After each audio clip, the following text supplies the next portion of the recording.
We're still up on the tripod.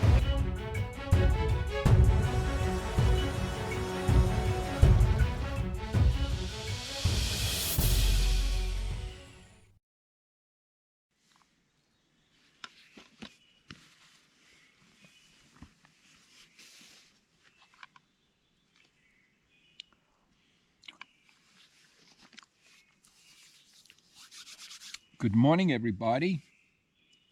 Welcome to day 2. Jasper here. Hot coffee and oatmeal, and I believe this one is spice raisin with added protein. I don't know. Anyhow, it's those individual packages. 3 of them. So day number 2 starts bright and early.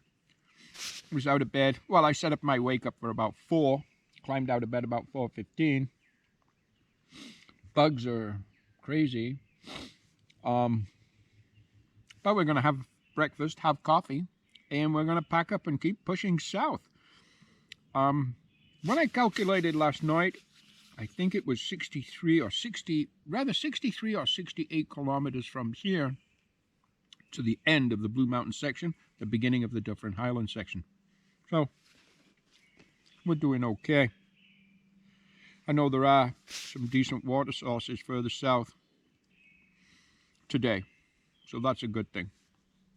So we're doing okay. Beautiful morning. Looks like peaceful spot here in the Dufferin Highlands cross-country or Nordic kind of ski area. I think right now I'm right on the side of one of the cross-country ski trails. There was a trail runner came through last night. Before bed, it was still light out. I saw him. We chit-chatted, just hi, how you doing, this kind of thing. Anyhow, I wanted to wish you a good morning. I have my breakfast. Talk to you guys in a bit.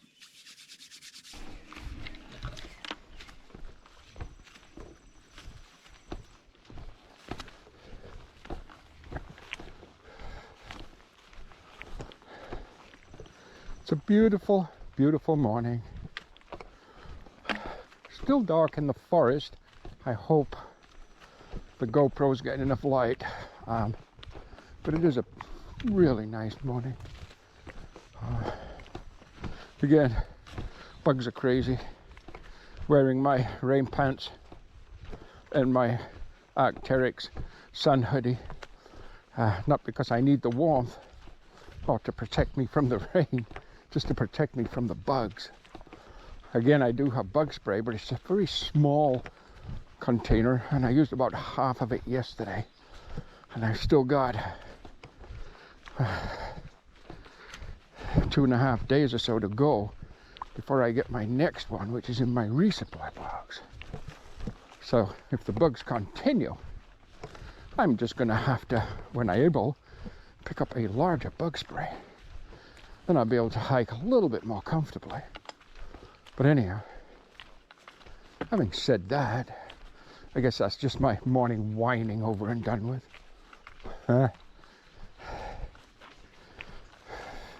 So, breakfast is in the tank. So we're fueled. Oatmeal, coffee, a couple of cookies, and off we go. Today, hey, we got some grueling stuff coming up very shortly, actually. We have the Devil's Glen. We're going to descend down into the Devil's Glen kind of parking area for the ski club, country club. And we're going to climb up the ski hills on the other side, which is rocky and grueling and so on. But you know what? Compared to other trails, it's really not bad at all. We'll see how it goes. Again, we're pushing hard. Let's say we're about halfway through the Blue Mountain section now. So that's pretty good. Met some great people yesterday. Wow. The Niagara Hiking Club, and there was a lot of them. I don't know, I bet there was 30. I don't know how many. but I saw lots, all working on the Bruce Trail Blue Mountain section, end to end. They were doing that over a 3-day period, I believe. Saw my friend Ruth, trail named Crunch. It was very nice to see her again. I first met her on my first attempt of the Bruce Trail up in the peninsula section.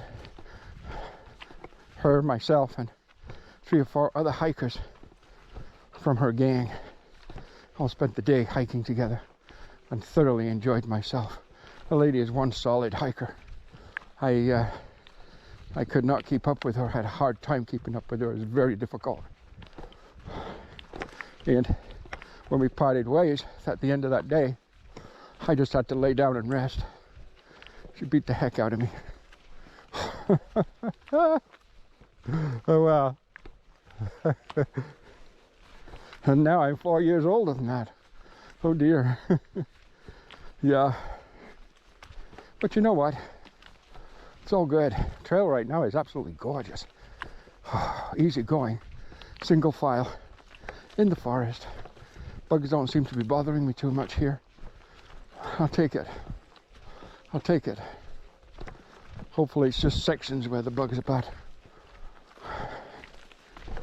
The worst bugs I ever had was on the Ganaraska Trail in the wilderness section.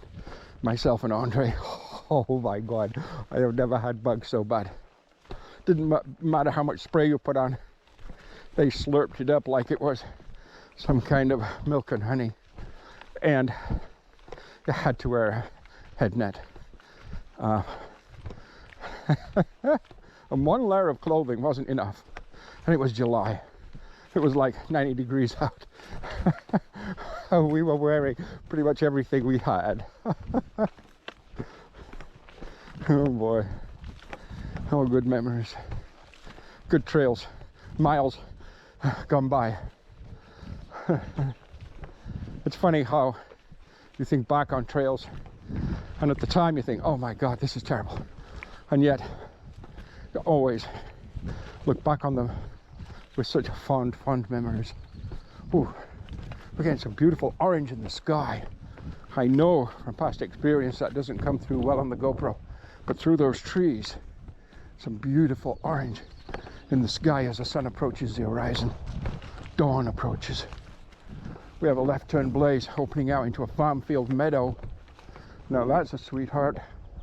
Take a look, see. Oh yeah, and a left turn blaze. That's going to send us, wow, what looks to be along the side of farm fields, and a better view of that orange glow approaching the sky, the magenta, the pinks, the yellows, the oranges, the reds. Good morning, world. Jasper's on the trail. Nowhere else I'd rather be.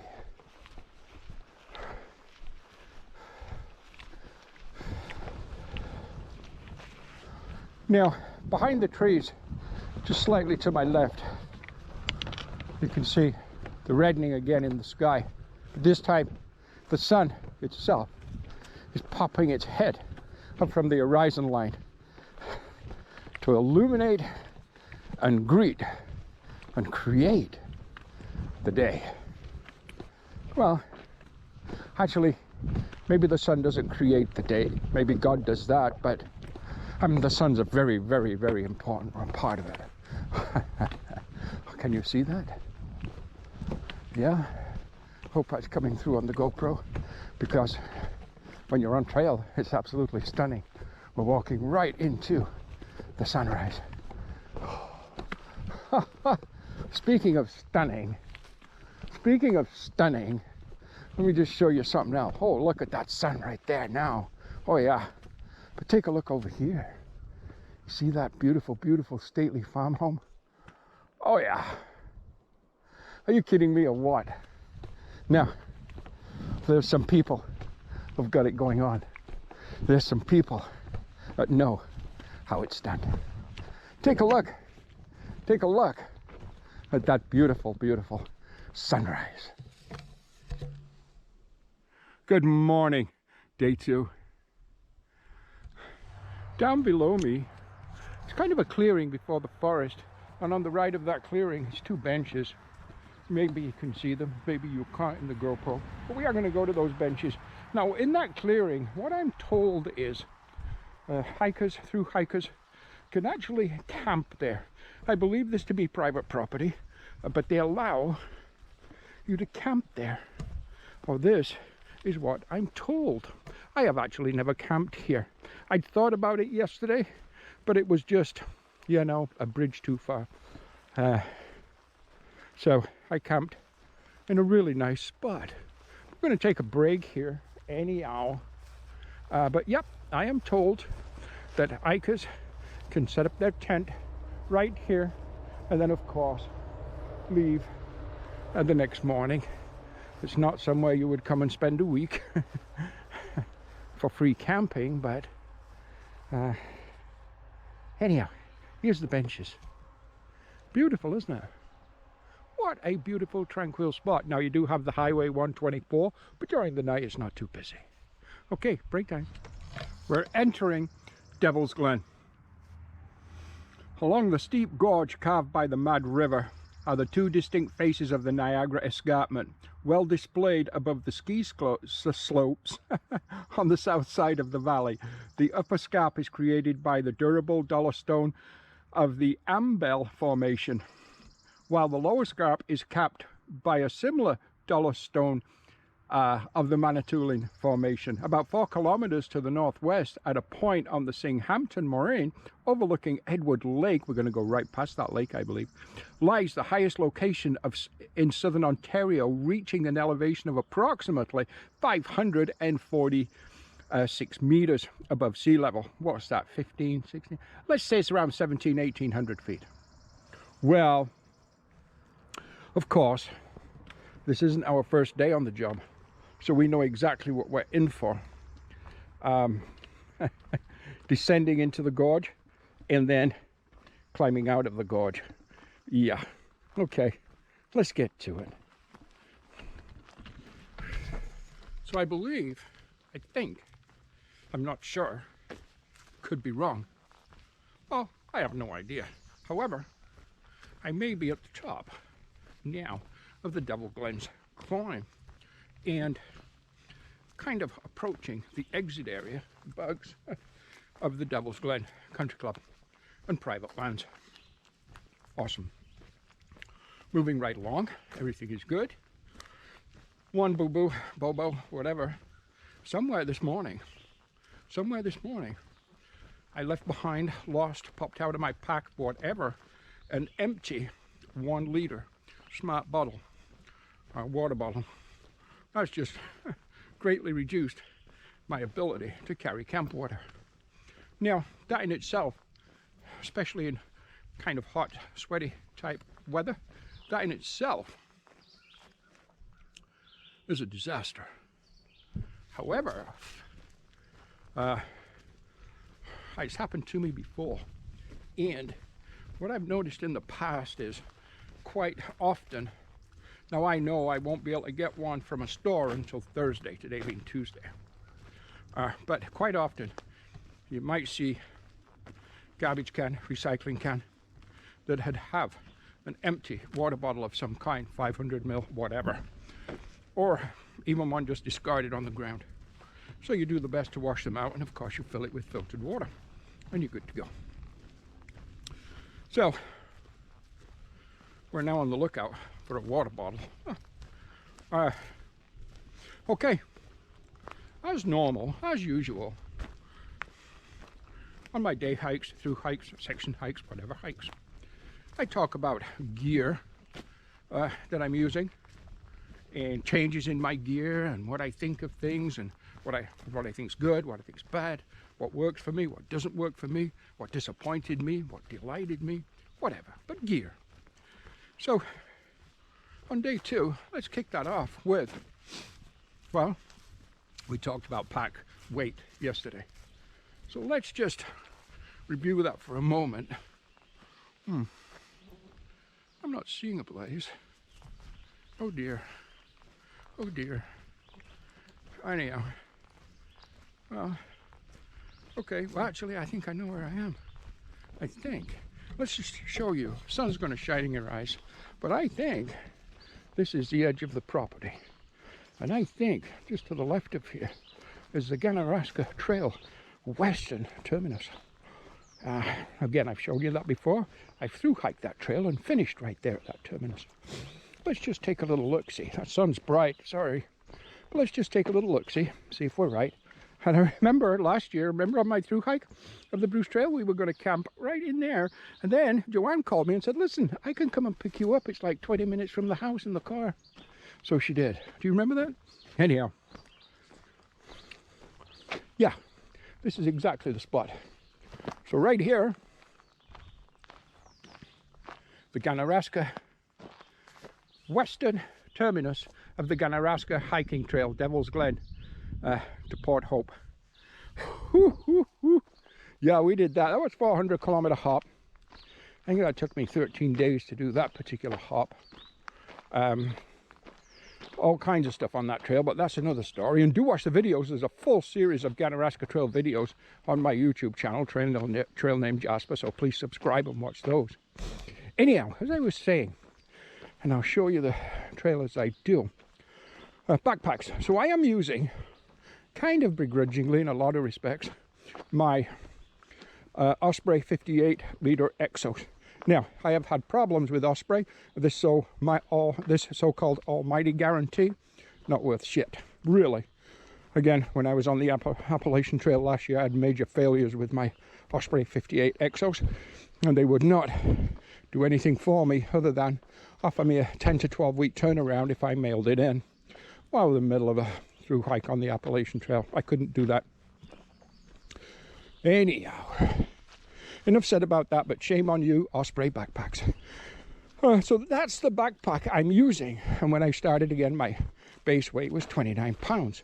That was 4 days of food, 700 mils of electrolyte water, just as we talked about yesterday or possibly in the last video. And as I progress, of course, that weight gets less. When I stop and get water for camp, that weight skyrockets. I'd say right now, I'm probably at around 27 pounds. I have consumed food, gas from the butane tanks, even toothpaste. It's all a consumable. Okay. Next thing we'll mention in gear today is my phone. Well, phones are play a very important role in your through hike. You communicate with them. Hopefully you have data and Wi-Fi capabilities, a smartphone. You get Uber rides, taxi rides, you find shelters, you find hotels, motels, you find resupply options, and possibly water, depending on the app that you may be using, such as the Far Out, formerly Good Hugs, the American app, which is great. In this particular case, we're using the Bruce Trail app. Not as good as Far Out by any means, but still very, very, very usable. At a $3 a month subscription, you know what? Why not indeed? If you're hiking the Bruce Trail, I highly recommend it. But do be aware, it's a little windy, that's going to affect the audio. But do be aware, the Bruce Trail app does not give you water information, and it doesn't allow hikers to communicate with each other. That's huge drawbacks, major, major drawbacks of that app. But, and it's the worst for chewing through your electrical battery power on your phone. For some reason, it just kills it big time. But that's about it. Apart from that, it's just fine. Okay, phones. I was, for the last couple of years or so, using my iPhone 11 Pro Max that my daughter got me for Christmas. Oh, I don't know, 2 or 3 years ago. And it's a big, heavy phone, but it's a good phone, and I like it, and I still have it, and I still use it. But recently, and this is the first time using it on trail, recently, I went on Walmart, and I was looking for an iPhone mini, but somebody recommended to me, save yourself several $100s, go with an iPhone SE 2020 version, 128 gig, refurbished, Walmart.ca, 225 Canadian dollars. The phone came to me the next day. I put in my chip, it's unlocked. And my, what do you call that, SD? No. Anyhow, my service chip, microchip. I'm sure there's a name for that. Anyhow, I don't know it. Phone worked great. The phone looks, feels, everything just like brand new. Came looking like brand new, works like brand new, and it's 3 ounces lighter. So I saved 3 ounces right there, and it's significantly physically smaller, which works great for these absolutely terrible hip belt pockets on the Osprey backpacks. Now, you may disagree with that, and I'll tell you why you will disagree with that, because you've never had hip belt pockets on, say, a McKinley or a Gregory backpack that are like 3 times the size and much easier to use. Anyhow, enough bashing of Osprey. They do a terrible job and they know it. They're just good at marketing. So yeah, so that's what I did with my phone. And so far it's working just fine. Lighter by 3 ounces, physically smaller, significantly, and at 225 plus tax, why not indeed? Wind is picking up here. I'm going to sign off because this will affect my audio. We'll talk more gear a little bit later in the day. Break time. Let me show you what I'm having. Hang on a minute, let me grab hold of it properly. Sorry about that. I just recently found these maybe a month or 2 ago. It says made with local, and then it's got a heart, meaning love. Real food bar. Oh, those damn bugs. This one is mint chocolate chip. Gluten-free. All good stuff. So, they're relatively light to carry. They're really quite delicious to eat. And supposedly good. Good for you? Who knows? I'm going to have one of those. Take a little break right here, then we carry on. Wind is picking up. That's a good thing. Might help clear up the bugs a bit. See you soon.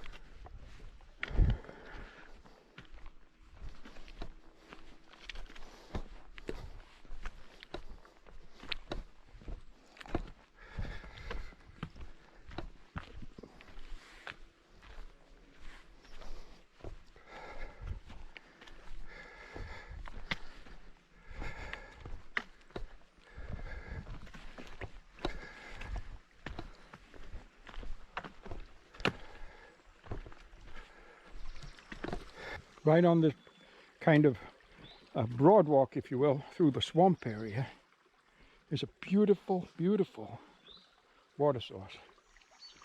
I can sit on this walkway and I can make coffee. And I think that's exactly what I'm going to do. I'm going to say it's 9:30 in the morning. Hey, I'm going to have coffee and I'm going to have a cookie. That's exactly what I'm going to do. If I can keep these bugs off me, that is, long enough.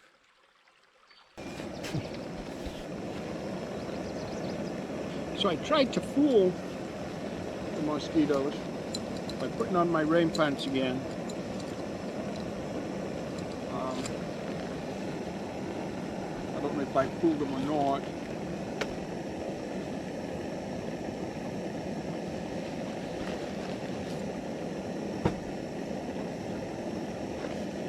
Okay, I filtered water, 600 ml, and I put, I don't know, maybe 300 ml into my coffee on my stove, and the other 300 ml I put into my electrolyte water bottle, just to top that up a little bit.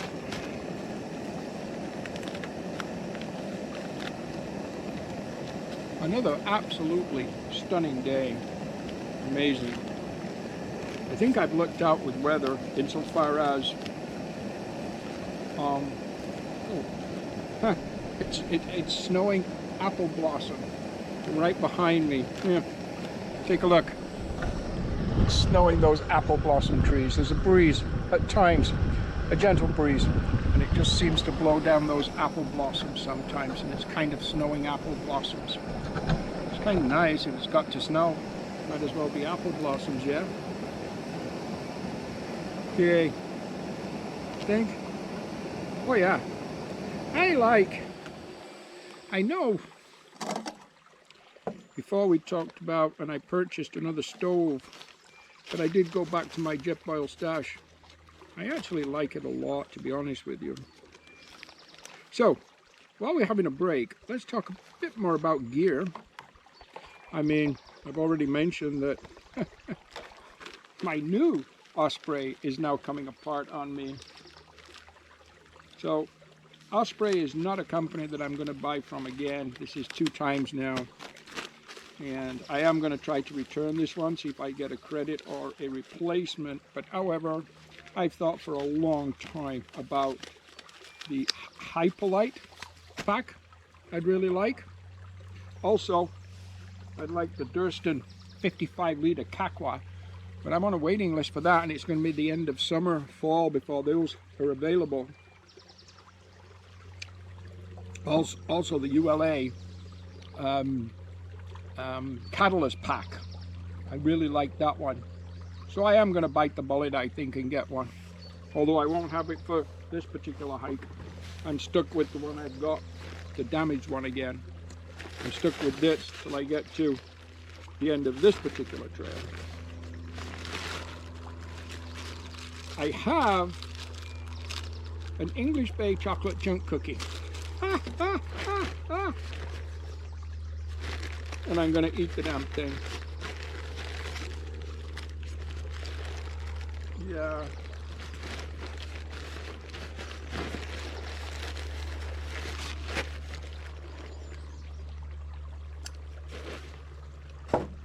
I'm going to have it with my coffee. Break time will be good. So, let's talk about tents for a moment. As you'll know if you follow my channel, my daughters a few years ago now bought me a Big Agnes Copper Spur UL2. In fact, it was in 2019 they bought it. And I was on my first northbound through hike attempt of this particular trail, the Bruce Trail. And they bought me that as a present. And that tent is amazing. It has been amazing. It still is amazing. But as I get older, I've been working harder and harder on trying to reduce pack weight. At 66 now this year, pack weight is huge to me. I just can't do what I used to do. So, as I mentioned, I started off this particular hike at 29 pounds. Now 29 pounds 3 or 4 years ago for me was unheard of. I was pushing 40. So 29 is a huge benefit to me. But the Durston X-Mid 1 is what I got. Now that cost me 515 Canadian dollars to buy it, have it shipped here. The conversion rate to Canadian dollars, even though it's a Canadian company, sold out of the States, and the duty. So it's not cheap, but it's not like the, let's say a 2-person or even a 1-person Z-Pack tent, Dyneema composite fabrics. No, those are double the price of that. Taking some getting used to. The tent itself, it's a good tent. There's no doubt about that. And I think if a person has only ever had a 1-person tent, or this is their first 1-person tent and they're looking for an ultralight tent, I think they'd be delighted with it. My problem is, I've been so used to for several years now a 2-person tent. This is the first 1-person tent I've ever actually used. And I'm finding the change over to a 1-person from a 2-person, I'm finding that extremely difficult. Also, I will mention this. If a person does buy the X-Mid, be it the 1 or 2, the stakes that come with it are absolutely garbage. I did talk to the company about it. They admit they're garbage. But anyhow, you do have to go out and get other stakes because they're terrible. They'll bend. In the softest ground, they bend. So yeah, it weighs 28 ounce for the 1-man tent. The vegetables are huge. And the interior is comfortable and meshed. It's a silk polyester, which I like. It doesn't sag or stretch in the rain. So yeah, it's got a lot of good benefits to it for sure. Bugs are trying to get through my rain fence. Oh well. So yeah, I recommend the tent. However, if I was going to do a one-man tent again, I don't know. I'd probably look at the Big Agnes Copper Spur UL1, to be honest with you. But I don't know if I don't think it's as light as the Durston X-Mid one, that's for sure.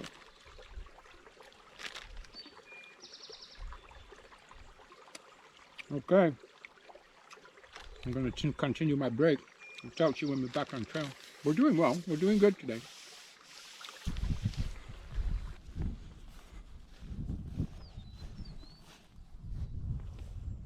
Trans-Carioca Trail and Bruce Trail, Friendship Trails.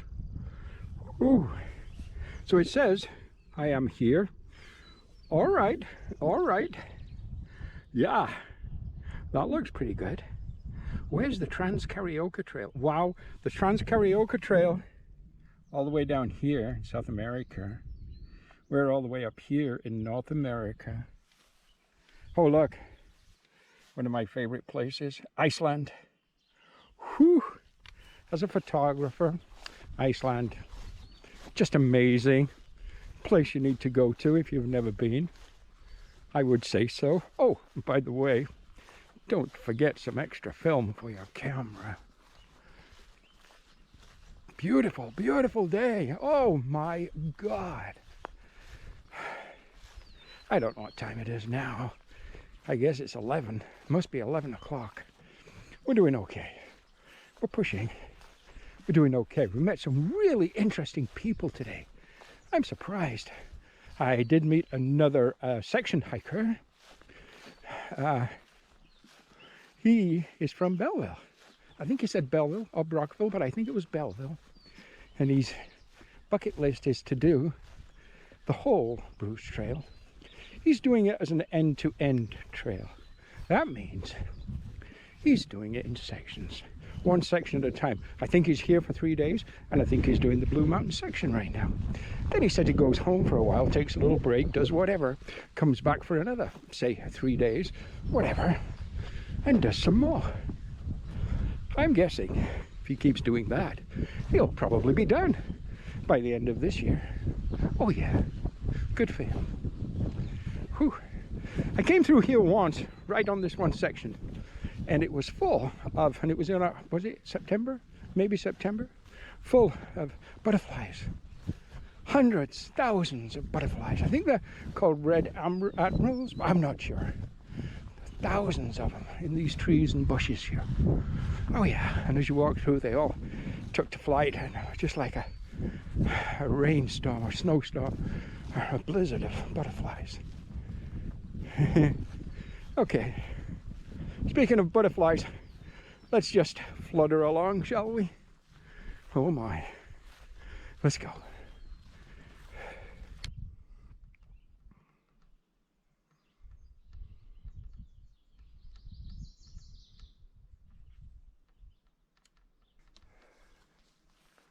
I love the big country barns, the field, the fence. I just love that. Oh yeah. Lilac way in the distance in blossom. The trail, well, okay.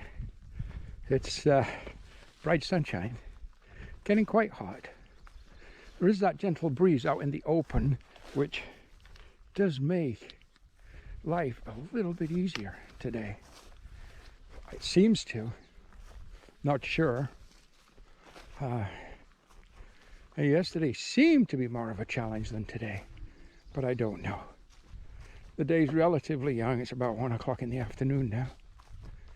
So we'll see. We'll see how the day unfurls. Right now, we're pushing towards County Road 9. That's the road that essentially comes right through Creemore, Dunedin, and connects to County Road, I think it's 124. It used to be called 24, but then they changed it to 124. At least, I think. Okay, let's keep going. Okay, so it's around, I think about 2:15-ish, say 2:15 to 2:30 in the afternoon on day 2. And I think, well, beautiful water source right here, if you can see down there. I got to adjust my trekking pole, keeps shrinking on me. I did take a little break there, drank some electrolyte water, had a, what you call it, Nature Valley Health kind of coconut cookie kind of thing. About 3 kilometers from here, 2 kilometers from here, we're going to pass over, where's the trail? Oh, the trail's right there. We're going to pass over, look at that water source, isn't that beautiful? Yeah, it is. We're going to pass over County Road 9, and I think another kilometer past there is the new bridge of the Noisy River. I know that bridge well. Actually I don't. I haven't actually been over the new bridge, but the last time I was over on that section, the new bridge wasn't built yet. I wasn't finished yet. So the section was still closed, I believe, if I remember rightly. Maybe that's not the case, to be honest with you. Maybe it was last year I was there and the bridge was there. I have no idea. But anyhow, I think 2 years ago, about April-ish, mid-April, we did the Blue Mountain section end to end. And we had to cross the Noisy River, but the bridge was closed. The bridge was out. It was in such bad repair that it was considered dangerous. Well, of course, we had to get across. And I was going to fjord the river, but I didn't. I just climbed over the barrier and the bridge looked okay. And it was. And we got across. Anyhow, that is the Noisy River. We'll call it the new bridge at the Noisy River. Still within the Blue Mountain section, but pushing ever closer to the different Highland section. Oh yeah. Once we get there, we're going to reevaluate our strategy for this particular day, day 2. About a kilometer past there, which I think is called Lake Edward. Earlier today we saw a sign for that, but I'm not sure if that's the lake. But there is a lake there, and I've always thought to myself, it'd be a beautiful place to camp. Plus, because we're limited on the amount of camp water we can carry right now, after losing one of our 1 litre bottles that we have not been able to replace yet because we just haven't found a water bottle today. Now, coming up to County Road 9, in all truthfulness, there may be some garbage cans, recycling cans, and there may be a water bottle in there that we can clean and use. But I don't know that. We're descending down to County Road 9. Whew.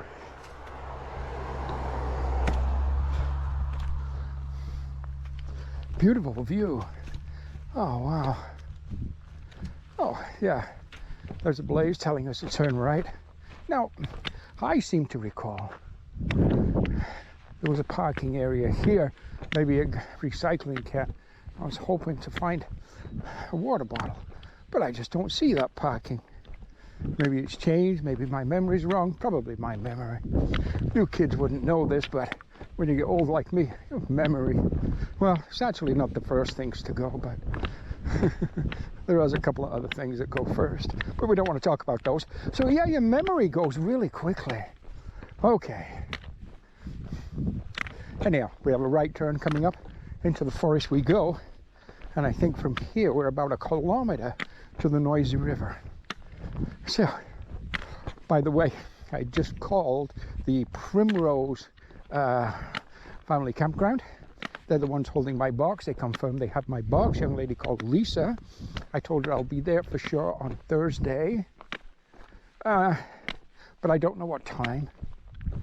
Their office on Thursday is 11 till 3. So, hang on a minute. That doesn't make sense. Okay, never mind. Blaze told me to turn right, but there's just nowhere to turn right. Maybe it just meant there's a slight bend in the road, did it? Ah, here we go. Noisy River. Here we go. Here we go. Of course it made sense, Gary. Okay. No parking area here. So no water bottle for me. But Noisy River Provincial Park. I love provincial parks. Let's go. So this is the lake, which I think is called Edwards, but you know what? Not 100% sure. I just filtered about 2 liters of water out of here.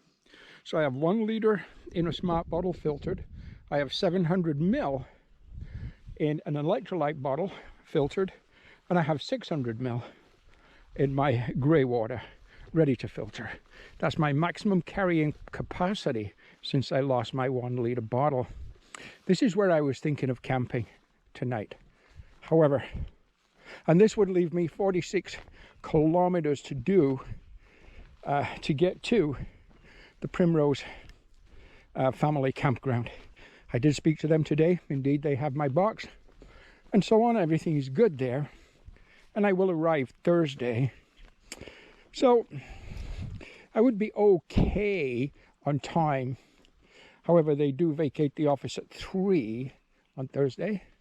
But that's okay, because I can just call ahead and make a booking, get my box left for me somewhere. But anyhow, I elected just to push on a little more.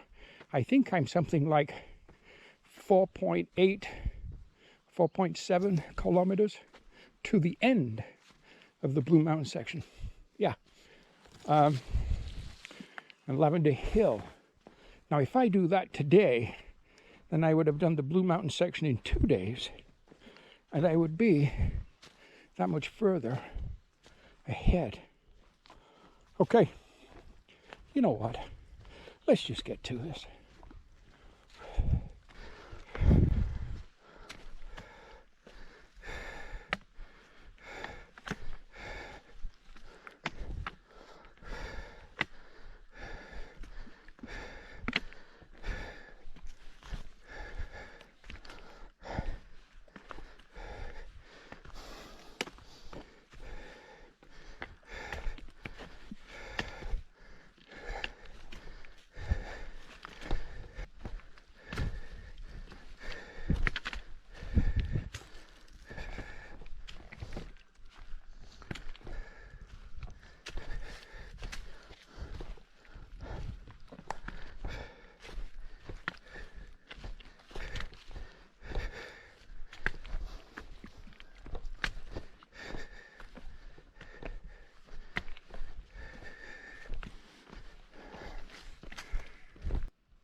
Let's take a look at these beautiful wildflowers.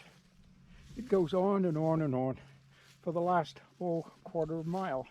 The trail has been lined with beautiful kind of light blue flowers on both sides of the trail. Just take a little look-see. Isn't that beautiful? Well, we are just about to leave the Blue Mountain section, the southern end of the Blue Mountain section, and enter the northern end of the Dufferin Highlands section.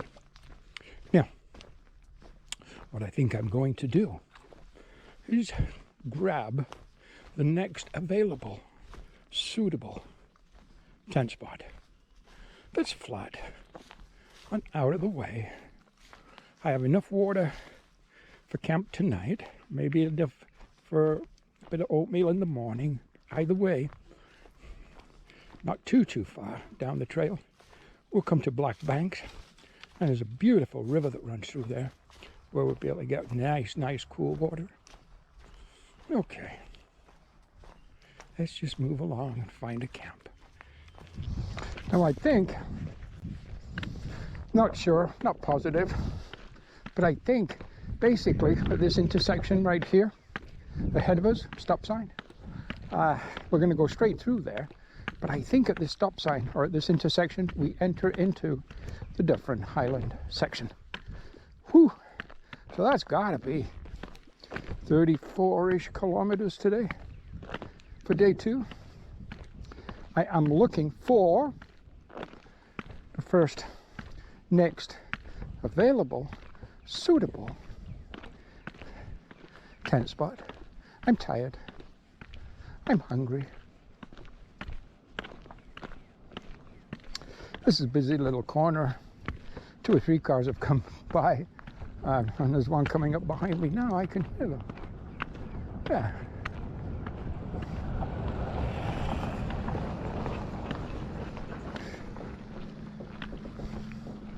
I hope it's still here. I think it is. There's a sign up here I love. I really. Oh, there's another car, look. There's another one. See how busy this is for the middle of nowhere? Wow. Okay. Let's go across. I think, oh, here's the sign right here, look.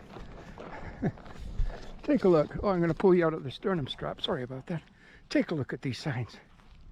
I just love these signs. I really do.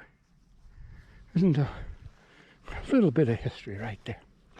Oh, okay. I know the trail goes straight through here. We're going to go to, I think, just slightly past the cemetery on the left, and I think there's a right turn then, and we push south. Start to make our way through the Dufferin Highlands section, heading then towards the Caledon Hills section. So again, we're doing okay for day 2. Mosquito buzz. Mosquito and tick control service. Well, I could certainly use that fella services. Okay, let's move along.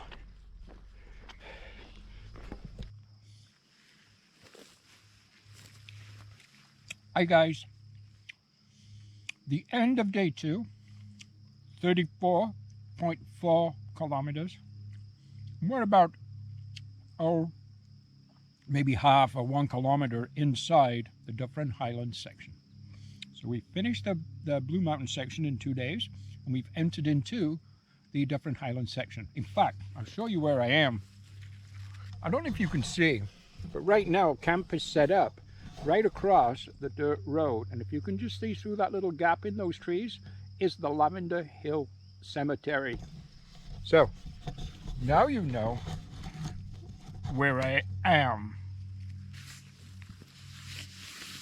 Good, solid, challenging day. As I say, 34.4 kilometers, which leaves me 40, I think it's 40 and a half kilometers from here to my resupply point, which is at Primrose, at the Primrose campground, where I have a supply box waiting for me. Dinner. It's the chicken Primavera Mountain House meal, half of that.